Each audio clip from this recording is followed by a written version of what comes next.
Ladies and gentlemen, the President of the United States and Dr. Jill Biden, accompanied by the 44th President of the United States, Barack Obama, and Mrs. Michelle Obama.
Mr. President, Dr. Biden, President Obama, Mrs. Obama, ladies and gentlemen, welcome to this ceremony.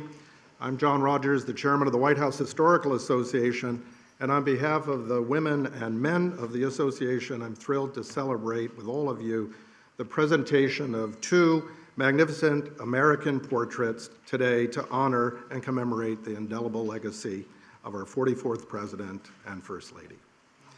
Mrs. Obama, President Obama, it is a privilege to be able to carry forward this time-honored tradition of unveiling the official portraits and welcome them to the White House to be forever accessible and viewed by the public on these historic walls. Since its founding in 1961 by First Lady Jacqueline Kennedy, the White House Historical Association has been of service and our privilege to be able to acquire official portraits of those who previously were missing from the White House collection and to commission all of the portraits on record of each President and First Lady since our founding. Surviving the modern era of photography and film and technology, few mediums can transport us with such immediacy and intimacy than the American portrait, capturing at once the power, the restraint, the courage, and the beauty of the human spirit. The portraits of our first family stand apart, each a painstaking exploration of a singular person, a human life conveyed in still, otherwise ever in motion and fulfilling the obligations to their oath. More than just the unveiling of our assemblage today, it's integral to the broader set of symbols and rituals and emblematic gestures distinctly American that sustain the spirit and the standing of our republic, bridging one presidency to the next the way we do one generation to the next, honoring the past as much as we look to the future. As we become more culturally and demographically diverse with ideas that are both molten and disparate pertaining to the future of our nation, our work to ensure the promise of what President Obama once called the unlikely story that is America. It's never been more intertwined with preserving what has been symbolically and foundationally at the heart of our storied resilience as a nation. And in this way, today is a reminder that America is governed not by a disconnected series of presidents, but rather by the enduring presidency. And within the greater story that's told by the 43 other portraits, we boldly celebrate their contrast and their confluence, certainly artistically, but also as distinguished chapters in the American narrative. And notably today, as the first Black American first family at 1600 Pennsylvania Avenue, and with whom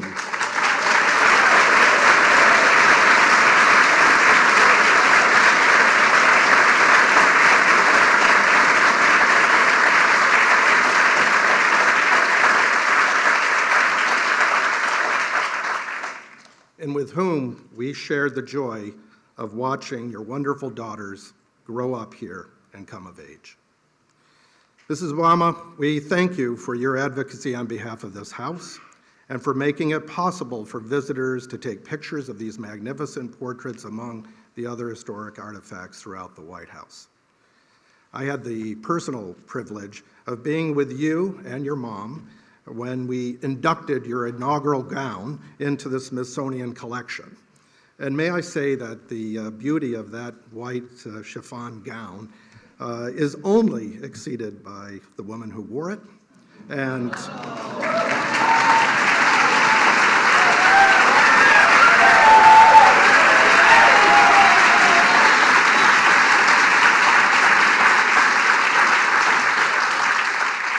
whose spirit is captured in this portrait. The tradition of service continues with Dr. Biden. She's our steward. We are honored that you were with us when we celebrated our 60th anniversary, and we look forward to our continued work with you on the educational mission of our association. And we are ever thankful to you and you, Mr. President, for hosting this wonderful ceremony today. And to our artists, Robert McCurdy and Sharon Sprung, we are grateful for your artisanship and dedication to your own craft. Together, these portraits fulfill a beautiful collaboration and are a testament to what's possible when we serve one another in an effort to give voice to one another. And I suspect that beginning tomorrow, these two portraits will be the most photographed by visitors from across the United States and the world.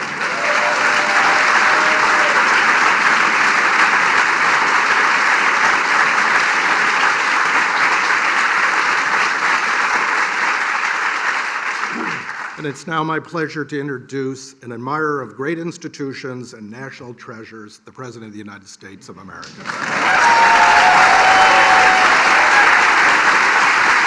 Thank you.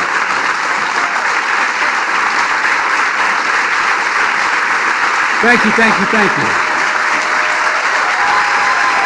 Thank you.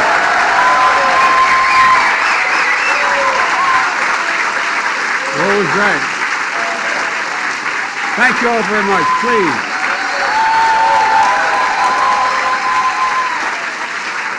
Thank you, thank you, thank you. Please.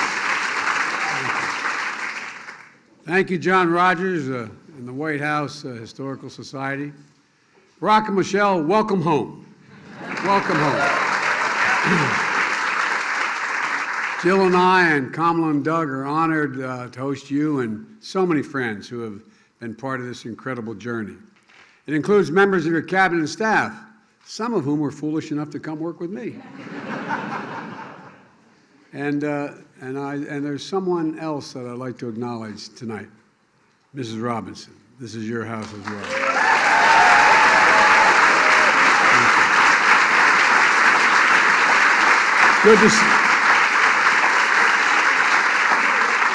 It's good to see you again, Mom. It really is. It's also good to see Miss Wilson, who known affectionately as Mama Kay.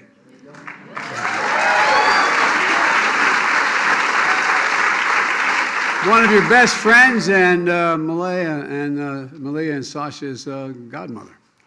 And as they say in Southern Delhi, you've done good, kid. And President Kennedy once observed that every president must endure the gap between what he would like and what is possible. He was right. The history books are full of stories about presidents trying to bridge that gap. Stories that include the burdens of the office, the difficult decisions, how the work is always serious and often solemn. And all of that's true, but so is this. With Barack as our president, we got up every day and went to work full of hope, for real, full of purpose, and excited about the possibility before us.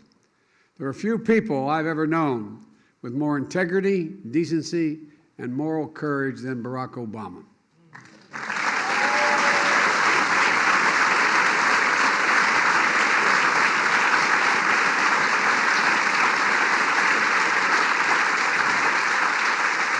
Mr. President, nothing could have prepared me better or more to become President of the United States than be at your side for 8 years. And I mean that from the bottom of my heart. You know, no matter what the issue was, no matter how difficult, no matter what it was about, doing it, you never did it with just the easy way, what the easy way out was.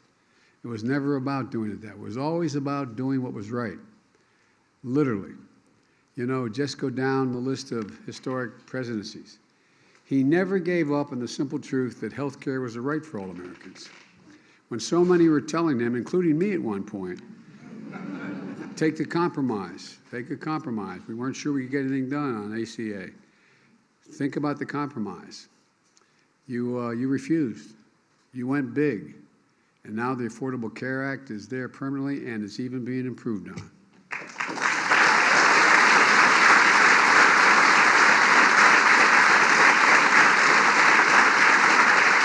Because I remember what you told me.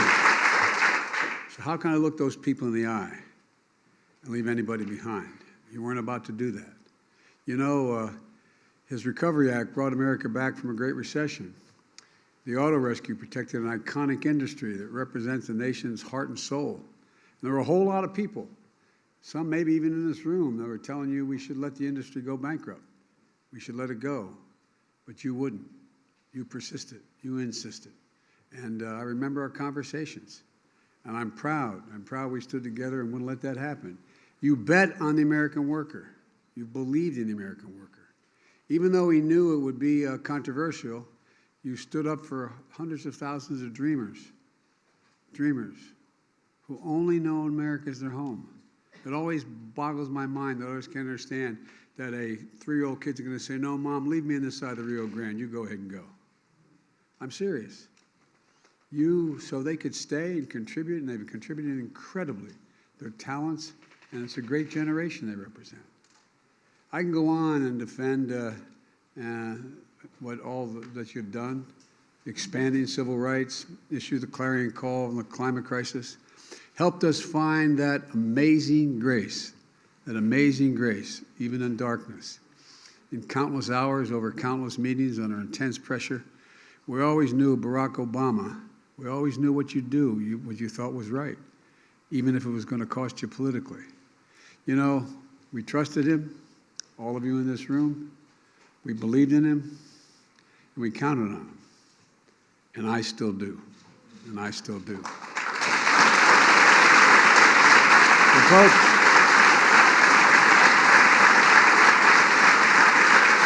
Mr. President, that's why the country elected you twice. That's why you'll be considered one of the most consequential presidents in our history, along with one of the most consequential first ladies. You know, Michelle, he knows, we all know, he couldn't have done it without you. I know I couldn't. In fact, during our week, we had lunch once a week, every week, come hell or high water. And everybody wondered all the important things we talked about. Probably 40% of the time we talked about family. We most talked about our girls and my grandchildren and my children. You embodied dignity beyond measure, Michelle. And together you and Barack made history. You both generated hope for millions of people who were left behind for so long.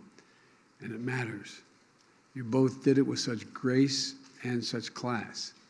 You know, you dreamed big and secured lasting wins for the American people, helping lift their burden with the blessing of hope. It was so underestimated, the notion of just having hope. This is a gift of the Obama presidency to the country and to history. It's a gift I felt personally. And as we used to say in the Senate, Mr. President, excuse the point of personal privilege, you were always there. I remember how you were with me when our son was passing. And I remember the eulogy you gave in his behalf. you'll never fully understand just how much it meant to Jill and me and the entire family.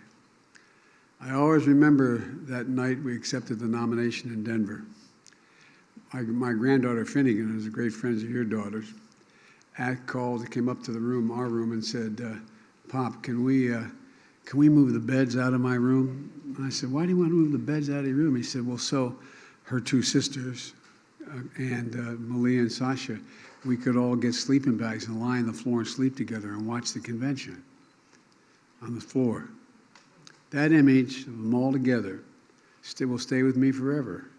And I think it melded our families in ways that it's hard for other people to understand. For 8 years, we grew to be a family for each other and through our highs and our lows. Family from different backgrounds, brought together by a shared value set. And all the things that the families have done together. I imagine there may have been other relationships like this, the president and vice president, but I can't think, none comes to mind. Jill and I have been waiting to host events at the White House for a long time, coming out of the pandemic. And it's fitting that we can do that now by unveiling the portraits of two dear friends and two great Americans who are still held very tightly in the hearts of the American people. Portraits that are going to hang on the walls of this sacred place, the People's House, forever. And a reminder of all here and now for those to come to power that hope and change matters. Barack and Michelle, it's my honor to invite you both to the stage for the unveiling of your official portraits. Come on up.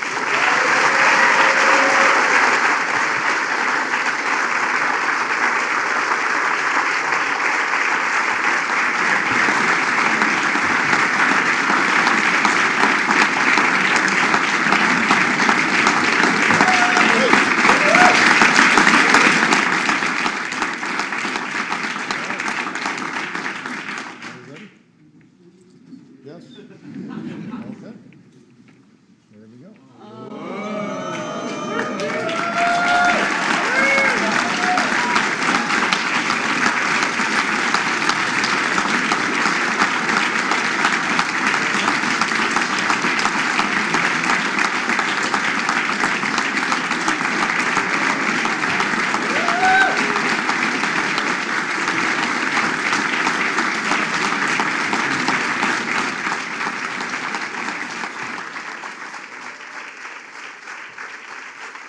Thank you so much. Thank you, everybody. Thank you. Thank you. Thank you so much. Please, everybody have a seat. Have a seat. Thank you. Thank you. Thank you. Sit down, everybody. Thank you very much. It is great to be back. President and Dr. Biden, Vice President Harris, and Second Gentleman Emhoff, thank you so much for your hospitality. Thanks for letting us invite a few friends to the White House. We will try not to tear up the place. Someone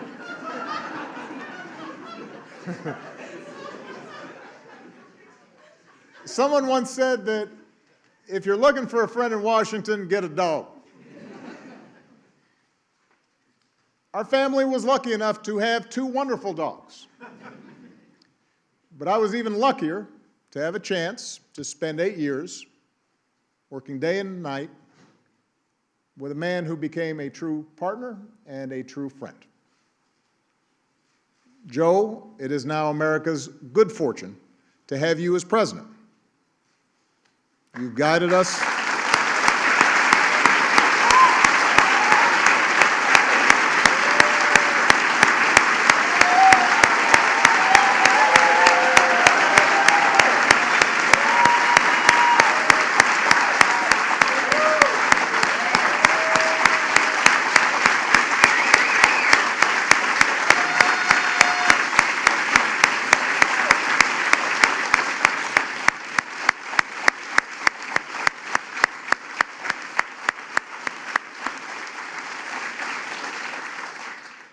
You have guided us through some perilous times.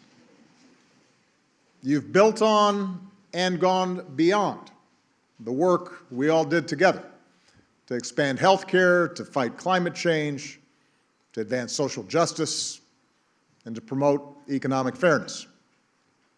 Thanks to your decency and thanks to your strength. Maybe most of all, thanks to your faith in our democracy and the American people. The country's better off than when you took office, and we should all be deeply grateful for that. So thank you so much.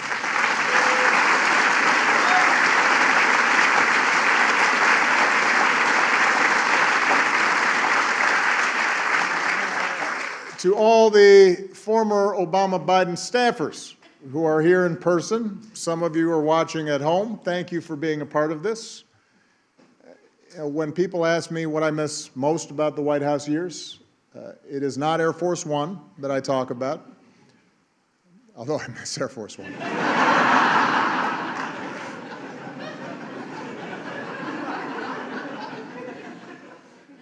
It's the chance that I had to stand shoulder to shoulder with all of you. To have a chance to witness so many talented, selfless, idealistic, good people working tirelessly every day to make the world better. And for 8 years, and even longer for some of you, I drew on your energy and your dedication and your goodness. You inspired me, and I never wanted to disappoint you. And I tried to reflect the same heart and character that you displayed every day. Even during the toughest times, it was all of you that kept me going. So it's good to be back to have a chance to see all of you and to once again say thank you. Now, as much as I miss our work together, what's been a special joy is to see what's happened since. Because so many of you are doing amazing things, whether it's in government, in the private sector, in academia, or nonprofits. And I'm especially glad to see so many of you serving President Biden as well as you served me. Although now some of you who, let's face it, you were kids back then, are now in charge and running the show, which is a little shocking. And may also explain some of the gray hairs I'm seeing on some of you. But it validates what I had always hoped, which was that our time together would only be the beginning of incredibly impactful careers. And some of you who I've had a chance to stay in touch with, I'm thrilled to see that you've started families of your own. I am a little disappointed that I haven't heard of anyone naming a kid Barack yet. Or Michelle. But there is still time.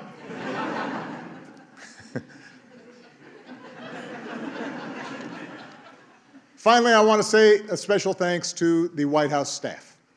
We had a chance to see them all beforehand.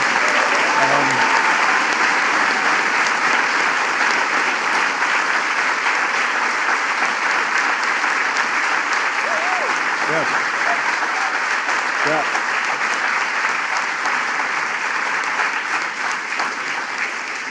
You took incredible care of our family for 8 years, and along the way you became a part of it.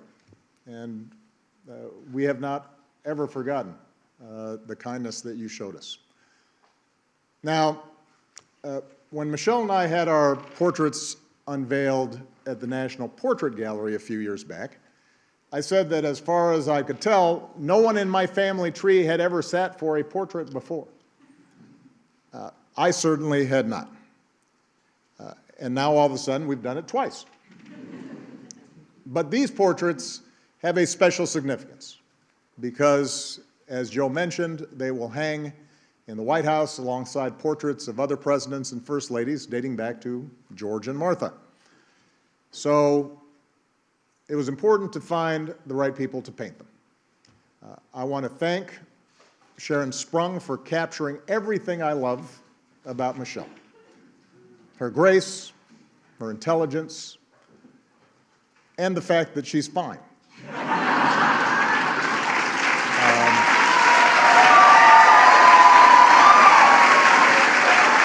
saying.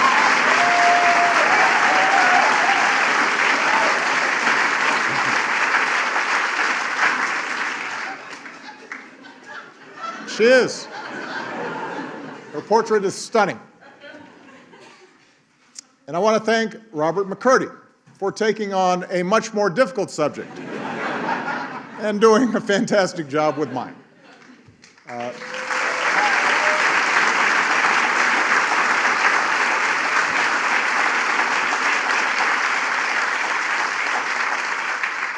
Robert is known for his paintings of public figures: Toni Morrison, the Dalai Lama, Nelson Mandela, Muhammad Ali.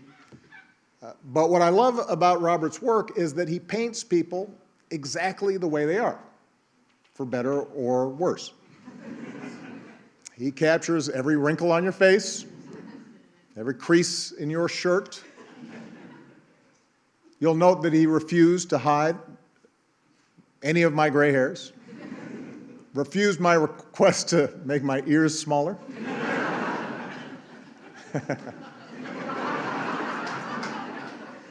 He also talked me out of wearing a tan suit, by the way.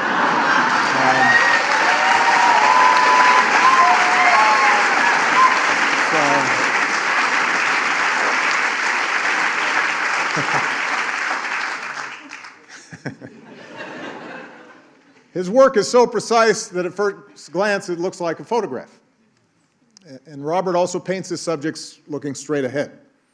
So it feels like you're face to face, forming a connection. And that appealed to me, in part because presidents so often get airbrushed, even take on a mythical status, especially after you've gone, and people forget all the stuff they didn't like about you.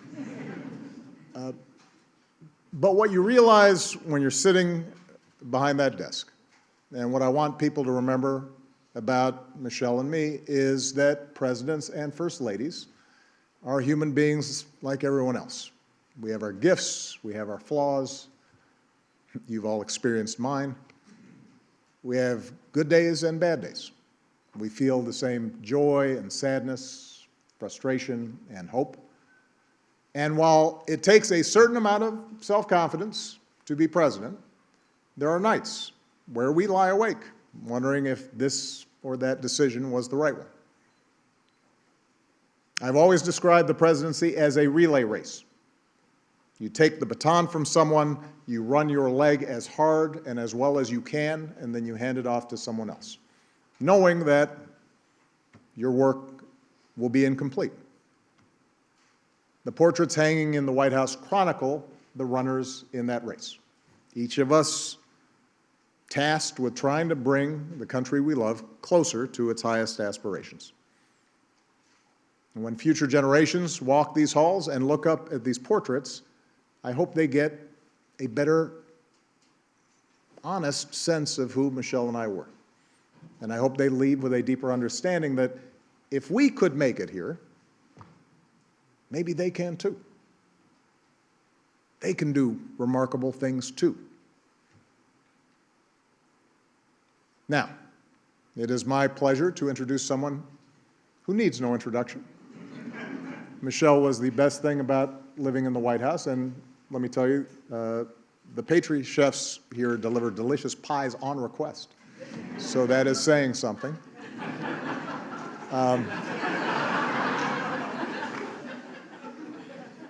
I could not ask for a better life partner, and in my humble opinion, America could not have asked for a better First Lady. Please give it up for Michelle Obama.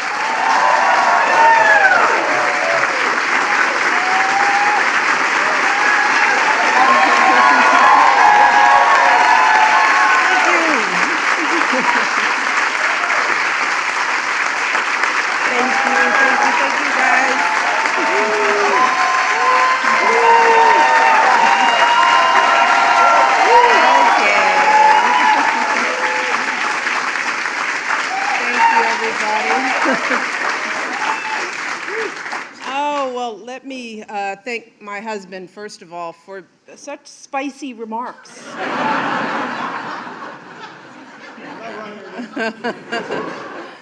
And of course, thank you to Joe and Jill, President Biden, and First Lady Jill Biden. Thank you for inviting us back. This means so much to us. We were saying at lunch that the girls have lived in this house longer than they've lived anywhere.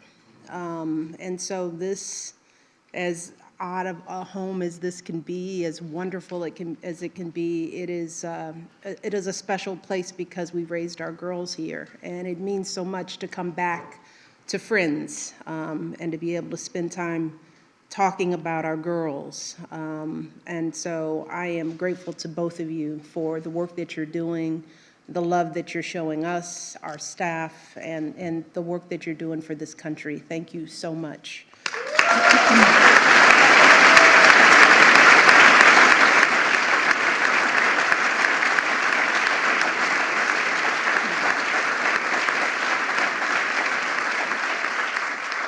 And of course, to Vice President Harris, and I love to say this, second gentleman, Imhoff. Let's say it again, second gentleman. You're doing a great job.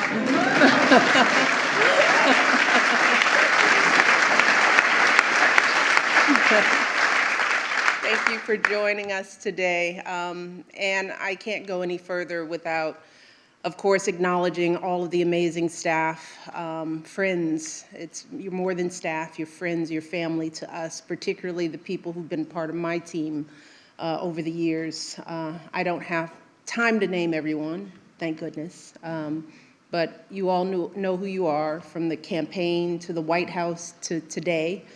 I would not be who I am without your passion and your faith. And all the love that you poured into everything that we accomplished together. And it was amazing, historic. What did Sam Cass used to say? Unprecedented. You all mean the world to me. And I mean that from the bottom of my heart. So thank you. Proud of you, proud of the work that you've done, proud of what you're doing. I also want to take the time to recognize the resident staff. As Barack said, you guys made this a home. We snatched up a few of you all and took you with us. But for those of you who we couldn't bring, we miss you so much. We miss you so much. The best part about this house was you all. So it's so good to see you, and you all look good, so good.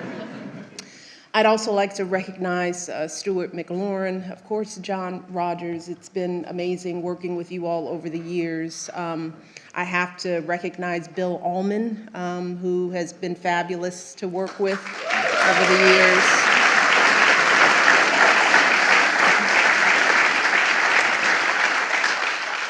And of course, Thelma Golden and my dear friend Michael Smith for their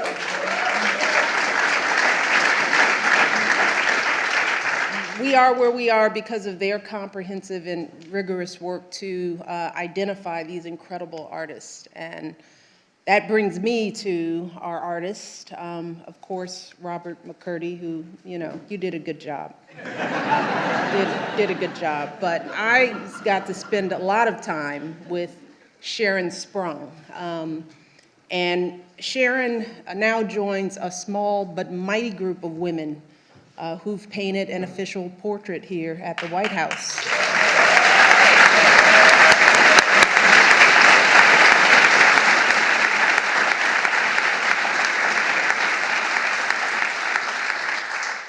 And I'm thrilled that this extraordinary work is going to be enshrined forever as part of our nation's history. But Sharon, it was wonderful to work with you.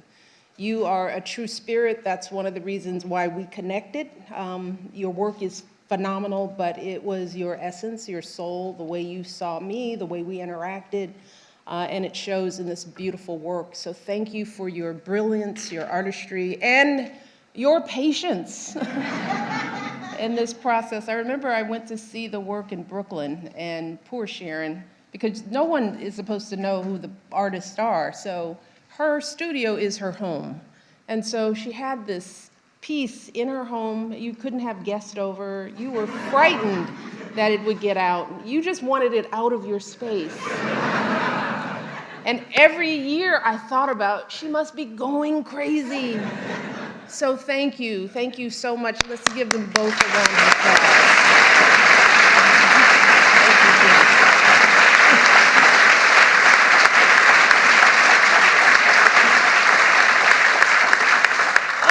Believe it or not, it is still a bit odd for me to stand in this historic space, see this big, beautiful painting staring back at me. Growing up on Euclid Avenue, Mommy, I never could have imagined that any of this would be part of my story. But even if it's all still a bit awkward for me, I do recognize why moments like these are important. Why all of this is absolutely necessary. Traditions like this matter, not just for those of us who hold these positions, but for everyone participating in and watching our democracy. You see, the people, they make their voices heard with their vote.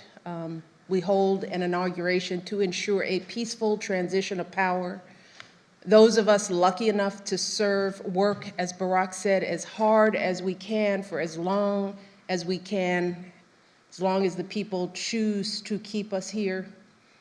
And once our time is up, we move on.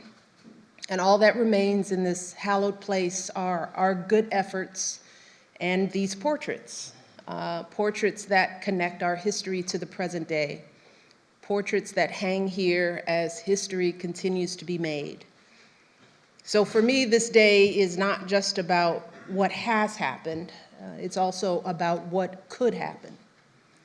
Because a girl like me, she was never supposed to be up there next to Jacqueline Kennedy and Dolly Madison. She was never supposed to live in this house, and she definitely wasn't supposed to serve as First Lady. Love you, Michelle.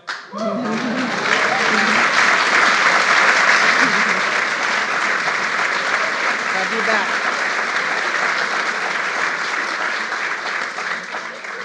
But I've always wondered, where does that supposed to come from? Who determines it? And too often in this country, people feel like they have to look a certain way or act a certain way to fit in, that they have to make a lot of money or come from a certain group or class or faith in order to matter. But what we're looking at today, a portrait of a biracial kid with an unusual name and the daughter of a water pump operator and a stay-at-home mom, what we are seeing is a reminder that there's a place for everyone in this country. Because as Barack said, the two of us can end up on the walls of the most famous address in the world. Then again, it is so important for every young kid who is doubting themselves to believe that they can too. That is what this country is about. It's not about blood or pedigree or wealth. It's a place where everyone should have a fair shot. Whether you're a kid taking 2 buses and a train just to get to school, or a single mother who's working 2 jobs to put some food on the table, or an immigrant just arriving, getting your first apartment, forging a future for yourself in a place you dreamed of. That's why for me, this day isn't about me or Barack. It's not even about these beautiful paintings. It's about telling that fuller story, a story that includes every single American in every single corner of the country so that our kids and grandkids can see something more for themselves. And as much as some folks might want us to believe that that story has lost some of its shine, that division and discrimination and everything else might have dimmed its light, I still know, deep in my heart, that what we share, as my husband continues to say, is so much bigger than what we don't. Our democracy is so much stronger than our differences. And this little girl from the South Side is blessed beyond measure to have felt the truth of that fuller story throughout her entire life, never more so than today. So thank you to President Biden, to Sharon, and to all of you today for playing a part in this day and all the days that led to it. And now, it is my privilege to introduce someone who is stepping in shoes and doing it well, someone who has devoted so much of her life to education, working to broaden the idea of whose story matters. Ladies and gentlemen, please welcome my friend, First Lady, Dr. Jill Biden.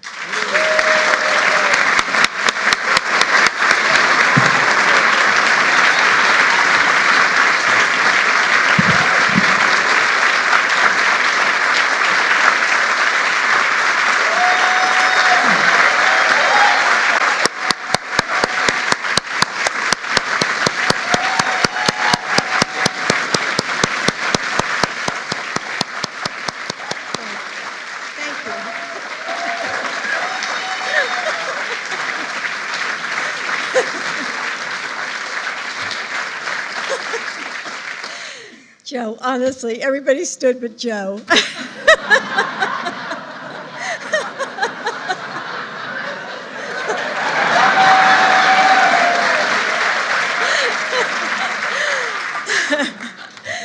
Thank you, Michelle, for a friendship I treasure. 14 years ago, Michelle, on a cool night in November, a sea of people gathered in Grant Park to be a part of history. There was laughter and music and dancing. There were tears as friends and strangers alike held each other, overwhelmed with the joy that hope and change had been realized. The crowd roared, radiating the sense that anything we could dream was within our reach.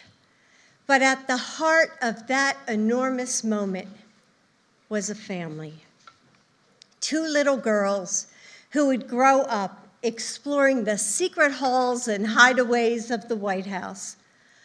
A mom who would bring her whole heart to serving the American people as First Lady, while still guiding and protecting her family with a ferocious devotion. A grandmother who would do absolutely anything for the family she loves, and even move to Washington, D.C. And a father who showed the world the meaning of yes, we can.